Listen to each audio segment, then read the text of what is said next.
नमस्कार, news are में आपका स्वागत है। मैं हूं स्वाति सिंह। सुशांत सिंह राजपूत आत्महत्या मामले की गुत्थी दिन प्रतिदिन उलझती जा रही है। अब इस केस के तार बॉलीवुड से निकलकर राजनीतिक गलियारे तक पहुंच गए हैं। इस केस में महाराष्ट्र के सीएम उद्धव ठाकरे के बेटे आदित्य ठाकरे का भी नाम जुड़ गया है। तहकीकात जैसे जैसे गहरी होती जा रही है, वैसे ये भी उम्मीद की जा रही है कि सुशांत की एक्स मैनेजर दिया का केस एक बार फिर से रीओपन होगा।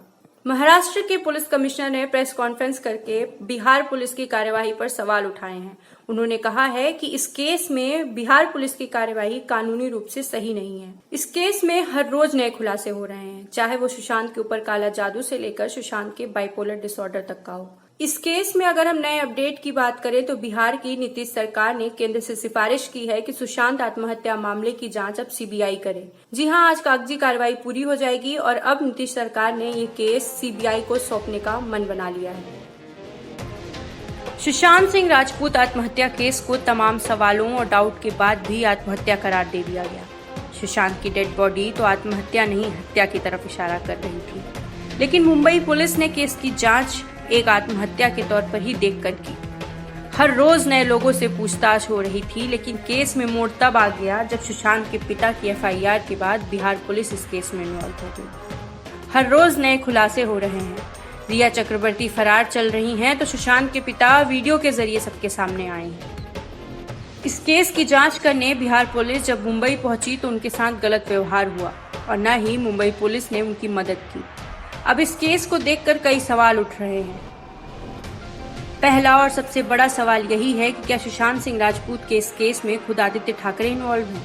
जी हां, सोशल मीडिया पर कुछ तस्वीरें और सुशांत के फैंस ये दावा कर रहे हैं कि दिया सालियान से लेकर सुशांत के आत्महत्या केस में आदित्य ठाकरे शामिल है। दूसरा सवाल ये है कि क्या जो तस्वीर वायरल हो रही थी जिसमें आदित्य पंचोली पुलिस की वर्दी में सुशांत के घर आत्महत्या वाले दिन मौजूद थे, वो सच है? और क्या आदित्य पंचोली अपने बेटे सूरज पंचोली के नाम को साफ करने के लिए वहां गए थे? तीसरा सवाल यह है कि क्या सुशांत की विसरा रिपोर्ट झूठी है, क्योंकि इसमें सबसे बड़ा पॉइंट उनकी मौत का समय ही नहीं बताया गया है। सवाल तो ये भी खड़ा होता है कि क्या रिया चक्रवर्ती को सिर्फ बलि का बकरा बनाया जा रहा है, क्योंकि वह एक साधारण सा मोहरा बन सकती हैं इन बड़े नामों को छुपाने के लिए।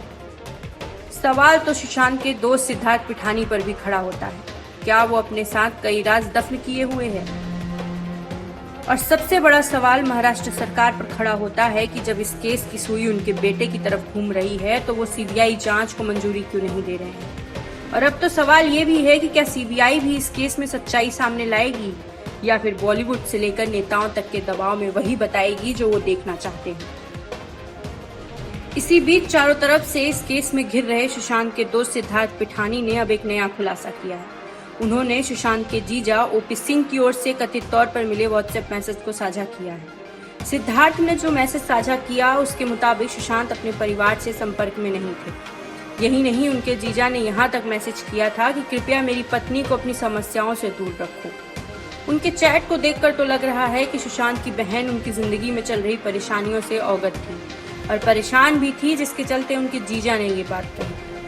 वहीं कल मुंबई पुलिस कमिश्नर ने प्रेस कॉन्फ्रेंस में कहा कि रिया और सुशांत के परिवार के बीच भी लगातार अनबन चल रही थी, इसलिए अब वो रिया को मोहरा बना रहे हैं। जब उनसे पटना सिटी एसपी को जबरदस्ती क्वारंटीन करने पर सवाल पूछा गया तो उन्होंने कहा ये फैसला बीएमसी का है और ये सवाल भी आप उनसे ही पूछिए। सुशांत सिंह राजपूत आत्महत्या मामले में आज मंगलवार को बिहार की नीतीश सरकार ने बड़ा फैसला लेते हुए सीबीआई जांच की सिफारिश केंद्र से कर दी है। इन सभी सवालों के बीच कल यानी कि 5 अगस्त को सुप्रीम कोर्ट सुशांत सिंह आत्महत्या मामले में सुनवाई करेगा। अब देखना यह है कि सुप्रीम कोर्ट का क्या रुख होगा और कोर्ट की सुनवाई के बाद इस केस में कौन सा नया एंगल निकलकर सामने आता है। तो दोस्तों, आप देख रहे थे न्यूज आर। आपको ये वीडियो कैसे लगा हमें कमेंट बॉक्स में जरूर बताएं और हमारे चैनल को सब्सक्राइब करना ना भूलें।